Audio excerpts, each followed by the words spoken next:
Hello everyone, welcome to the Ask Me Anything edition segment of the podcast. This is the Jim Kleiber Show. I'm Jim Kleiber, and today I want to experiment with a new format. I realized I love being interviewed and I love answering questions, and more than anything, I'm trying to find a way to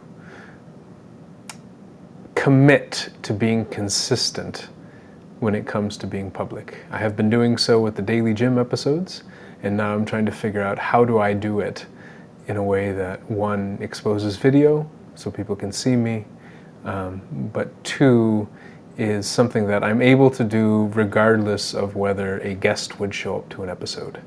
So one of the challenges of booking guests is that people are humans, things come up.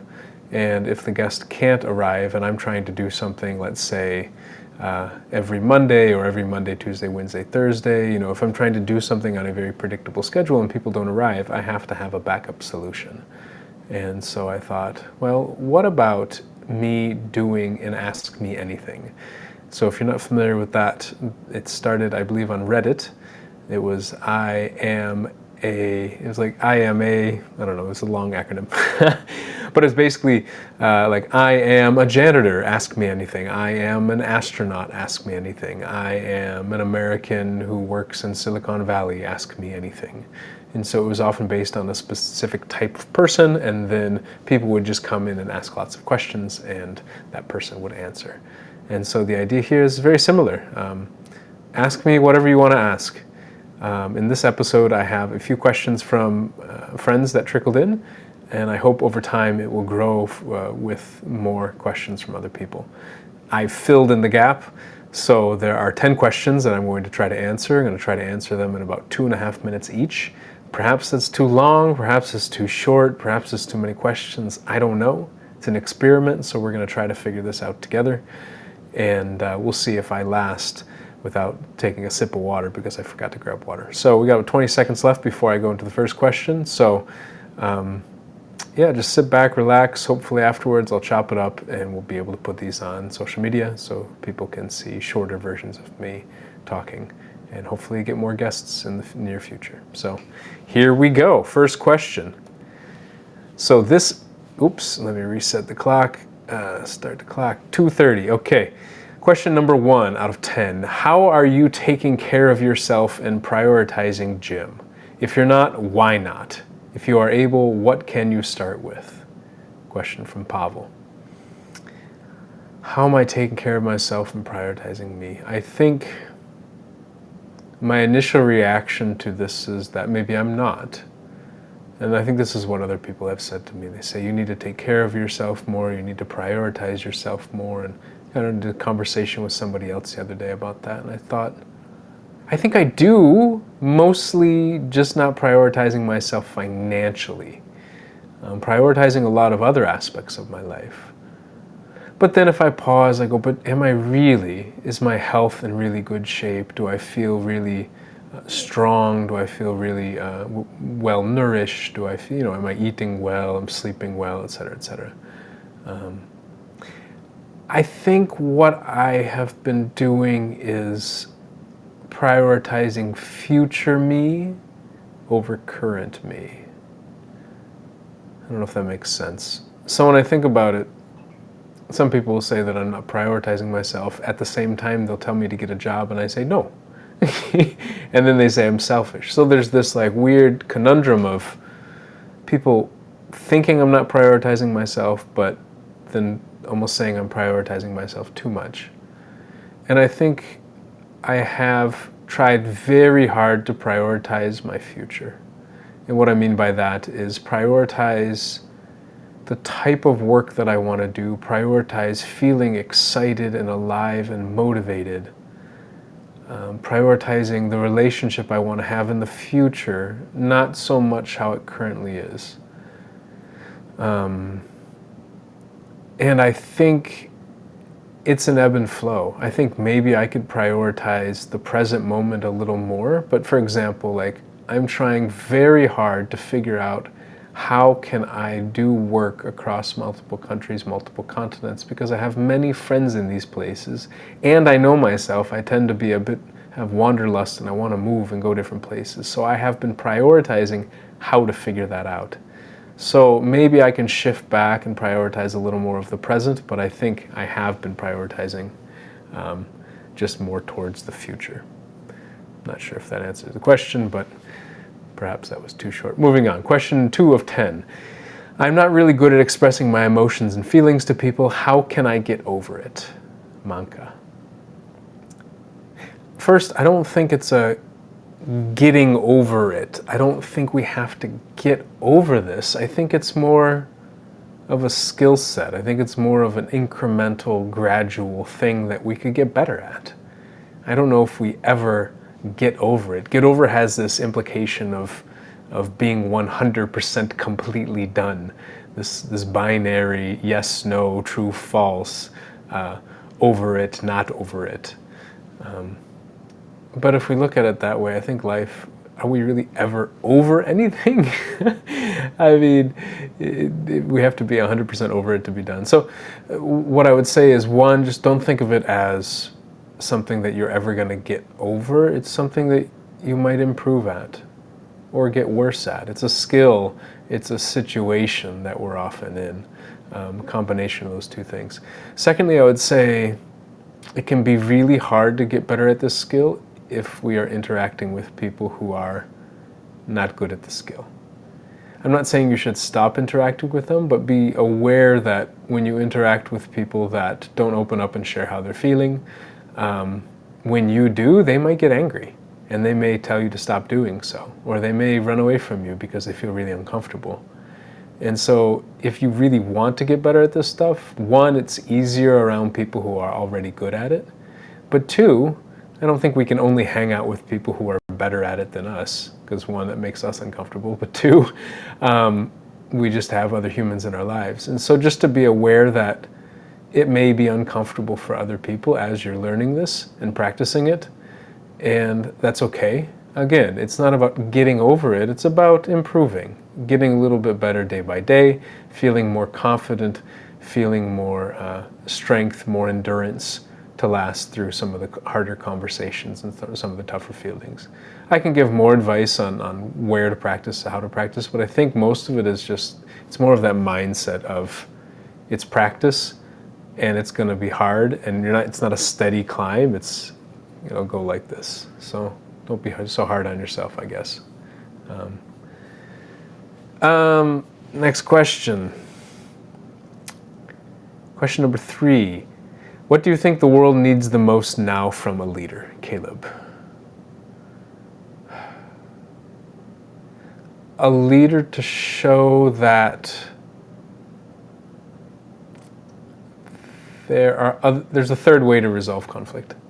So I think often when we think of fighting, we think of somebody who runs away from the fight, or we think of somebody who escalates the fight.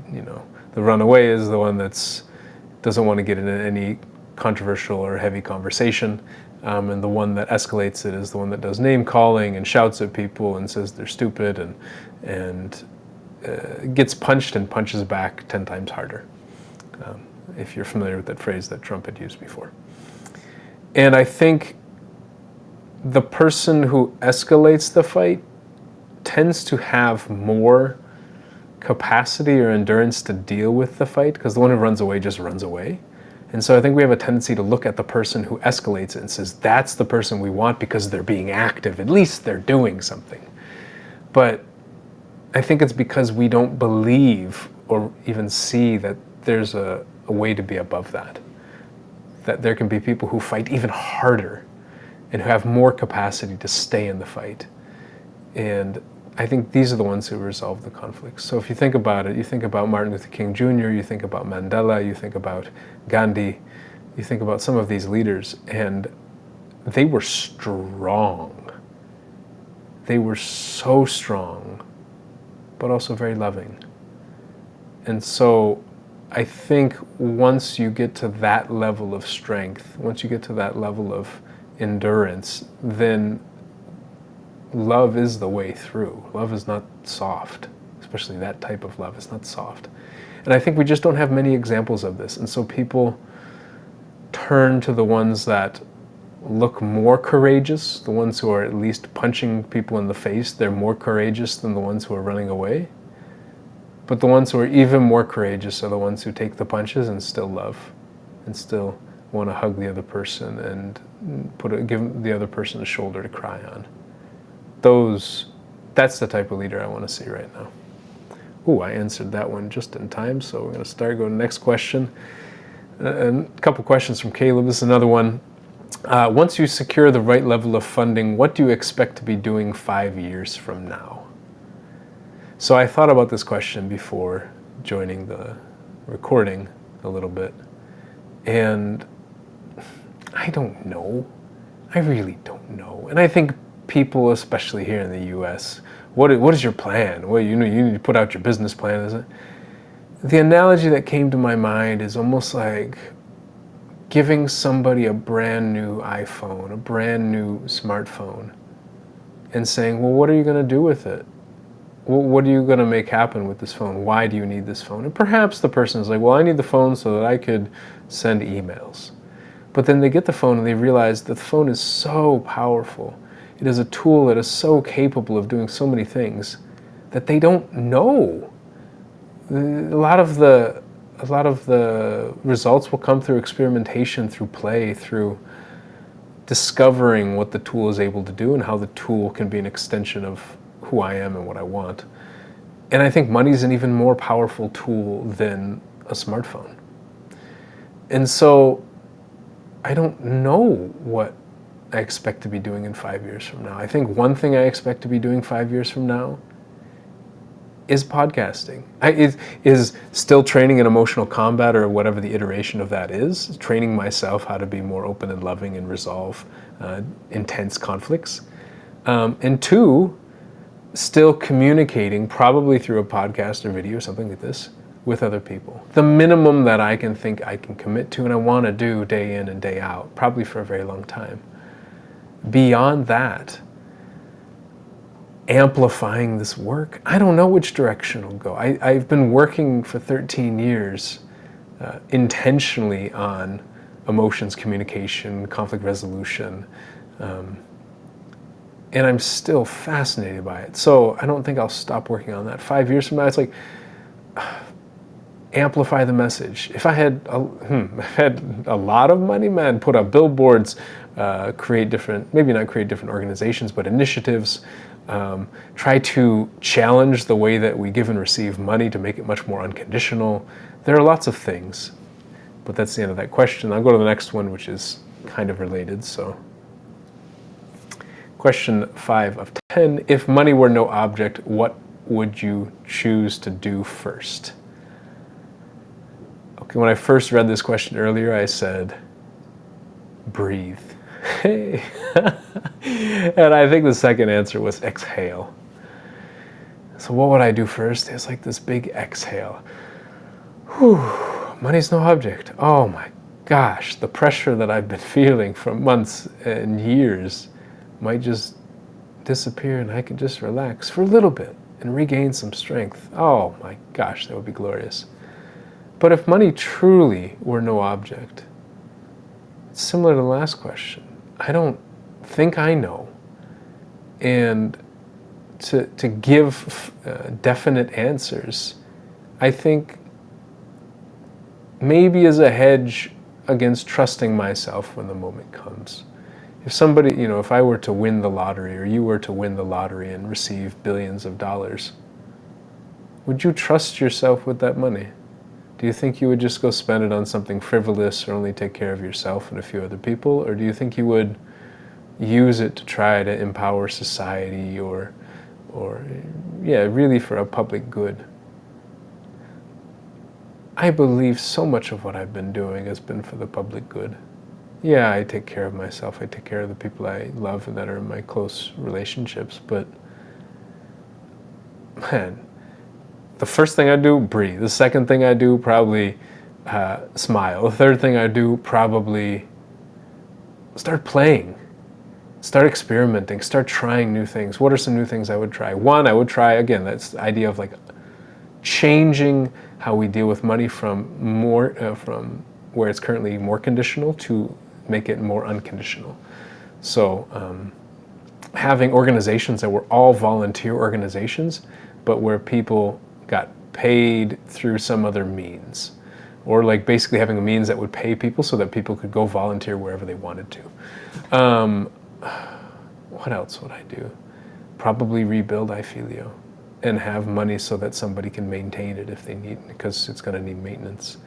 I'd probably experiment a lot with AI. I might experiment a lot with many different things. I think it would just be experimentation, the freedom to experiment.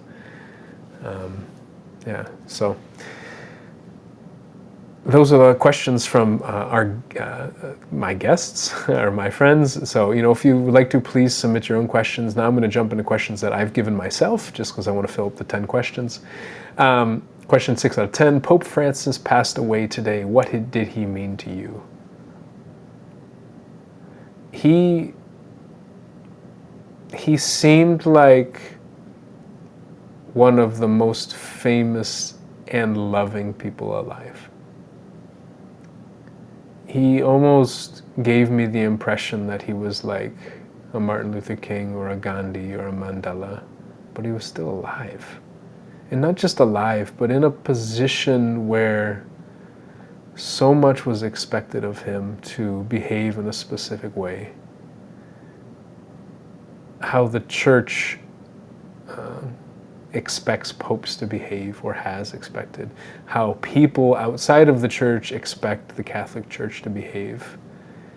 And he kind of just stood up for what he believed, especially as it came to love and taking care of other humans outside of Christianity, but within Christianity as well. And I'm not, I didn't grow up with the Christian religion. I didn't grow up Catholic. I have friends who have, been in both of those spaces. And he was one person that gave me a lot of hope. So I feel sad, kind of angry at myself for not pushing a podcast, pushing myself to get to a high level so that I could have met the man. He's someone I really, really wanted to meet. Not just meet, but actually talk with. He seemed not only loving, but intelligent and funny and strong, really strong, to push back against some of the things that he pushed back, to stand up for love in places where if you love the enemy, you're demonized. So I saw some people almost grateful that he passed, or talked about how much hatred he had in his heart. And I'm like, really? Maybe people just hated him because he loved the people that they hated. So, sad, really sad. Next question. 7 of 10. You posted yesterday about Trump wanting to close the State Department in Africa and it infuriating you. Why? Oh, I have not only worked with emotions, but I have worked with globalization, intercultural communication, bringing people from different nations together since at least 2006. 2005, arguably, I went to study abroad, and then I worked in the study abroad office. Then I had international students I hung out with. I was an English language partner for Korean students on campus who didn't speak English. I joined ISEC, which was an organization that started after World War II to unite countries, unite young leaders so we don't have World War III. And did multiple study abroads, lived in Tanzania through ISEC, doing economic development, like aid development work. Have done different trainings in Germany and across Europe in conflict resolution, emotional self-defense, just helping people deal with globalization, helping myself deal with it. And just to hear our leader almost haphazardly say we're going to close embassies and pull out of a continent, it, one, scares the hell out of me because this is how wars start, and two, it infuriates me because of how stupid it is. And I don't think he's a stupid person. I'm not, it makes me so angry because it's so short-sighted, or it's so filled with vengeance and apathy. I don't even know. It's like we're still going to need to interact with Africa, and if we pull out from Africa, we're still going to interact, but it'll be much more violent. I personally care because 1, I've been to Africa a lot. 2, I have a lot of friends in Africa. 3, I'm dating a woman from Africa. It's hard enough for people in Africa to come to the US now. It may be impossible if there's no embassy. How do you get a visa if there's no embassy? How am I able to go there? How can I go to Africa and these countries if there's no embassy? What happens if I lose my passport? I can't fly to another country to get another passport. How does it work? Do people really think these things through, or are people like, I just don't understand what is happening at the top of the government. It's just that people, I'm unwilling to let a handful of people who are running the government destroy global relations. I'm furious again. I can talk much more about that. I'm going to go to the next question for now. Question 8 out of 10. What has been one of the hardest things for you to learn over the last year? I think this even relates to Trump. Endurance, I would say. The endurance to stay in relationship with people who are not at the level of skill that I wish they were, especially as it relates to communication, especially as it relates to resolving conflicts. I think in the past, if people weren't there at my level, I would say my level, then I would have a tendency to just say, I would focus so hard on them getting to that ideal state, and if they weren't there immediately, I'd be done. And it would cause so much desire for me to run, to find someone who gets me, to find, and whether this is romance or family or work relationships or political relationships. And I have been learning so hard how to, again, the endurance, but to focus on not the ideal state of where I want someone to be, but the progress and whether they are moving in that direction. And for myself too, to not go, oh, I don't have the money that I want to have, I don't have the fame that I don't have, I don't have a lot of things that I want to have. Or I could say, man, look how far I've come. Instead of looking at the journey up ahead, looking back and going, wow, I've really climbed pretty far up this mountain. It may not seem like it, but I have. And I think it's maybe learning to do that comparison in the other direction. I talked about this years ago, but instead of just comparing up, it's also comparing down and comparing on the progress. And I think that when I think about someone like Trump, it's that. Is Trump going to get to the level where I am? Maybe. I hope so. Do I expect him to get there tomorrow? I think I sometimes expect it, but it's not realistic. It's not going to happen. But can he make progress? Can they say, okay, maybe we shouldn't put all these tariffs, maybe we shouldn't do this? If I pay attention to the progress and how people are constantly changing, then I think I feel better, and I think it makes others feel better as well. So, next question. Okay, I'm not super sticking on the time limits. You still seem to be full of hope when so many others seem to have lost it. What helps you stay hopeful?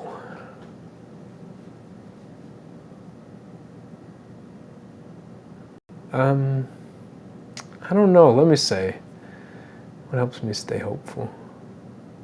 Sometimes what helps me stay hopeful is realizing that if I stop being hopeful, I might drag down a lot of people. Young cousin of mine, I think, got an award from the Optimist Club the other day. And it reminded me how I think I got an award from the Optimist Club when I was in maybe 5th grade, when I was 10 years old or something. And I still don't even know what the Optimist Club does, but it was, ooh, I got an award from the Optimist Club. I must be optimistic. And I think there are a lot of people in my life who look to me to be the hopeful one, whether they say it or not. I start to recognize that when I'm not in that hopeful mood, or when I at least don't have that hopeful outlook, it doesn't have to be a mood all the time, but people really get worried. And the belief I've had recently is like, if I give up, man, imagine if people look at me and they're like, if he gave up, man, if he gives up, how am I supposed to keep fighting? And so in some way I think about, again, the MLKs and the Gandhis and Mandelas and how they would be almost the last person ever to give up. That no matter the situation, they'd be hopeful. Oh, tears come to my eyes because I'm probably just thinking about how, my mom passed away a couple years ago and how I was dealing with that with my family, and how to the end I was still looking for solutions and trying to help. I don't know. And then when people get into fights and conflicts in my life, how I tend to be the one that most quickly gets back to forgiveness and hope, and trying to find solutions and ways to work it out.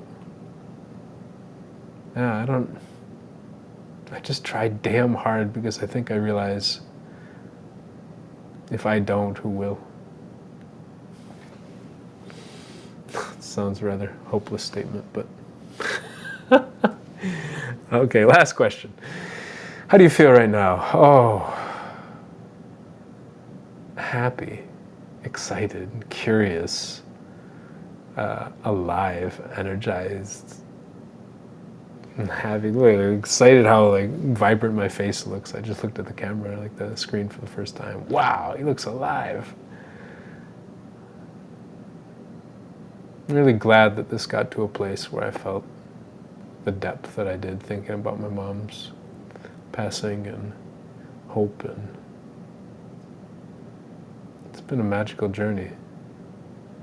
I really like this. I don't know if I could do it every day. It might be really hard. But whew, feel warm.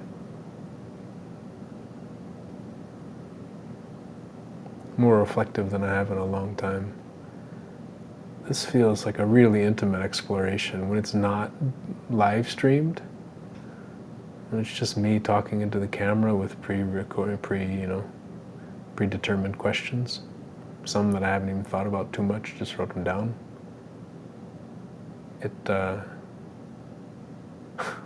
Okay, a little worried that this may be way too intimate, way too personal, that I can end up saying a lot of things that later I go, oh, I'm not supposed to say that in public. Okay, a little worried that the software didn't record well. I'm not sure. Funny enough, there's 50 seconds left in this one. I'm like, oh, okay, can the question end already? The other ones, I was very excited for the questions, or I didn't even notice that the questions were ending. The time was ending.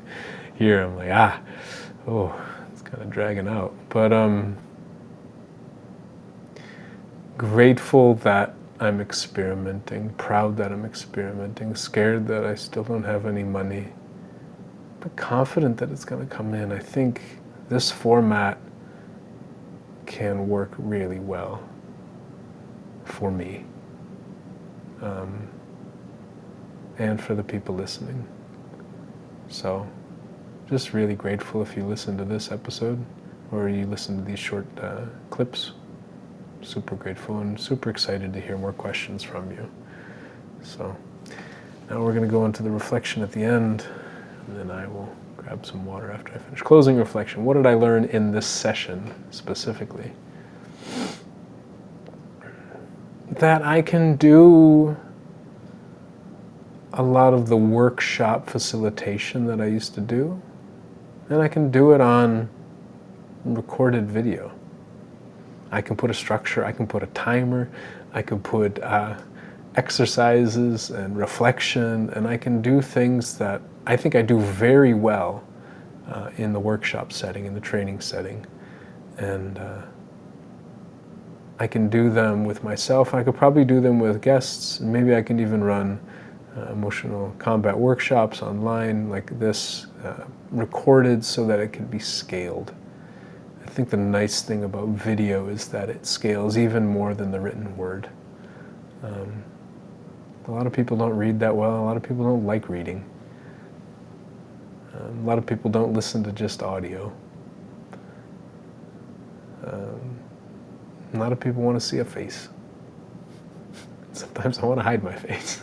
I don't like having to come up with good lighting and backgrounds and all this stuff. Yeah,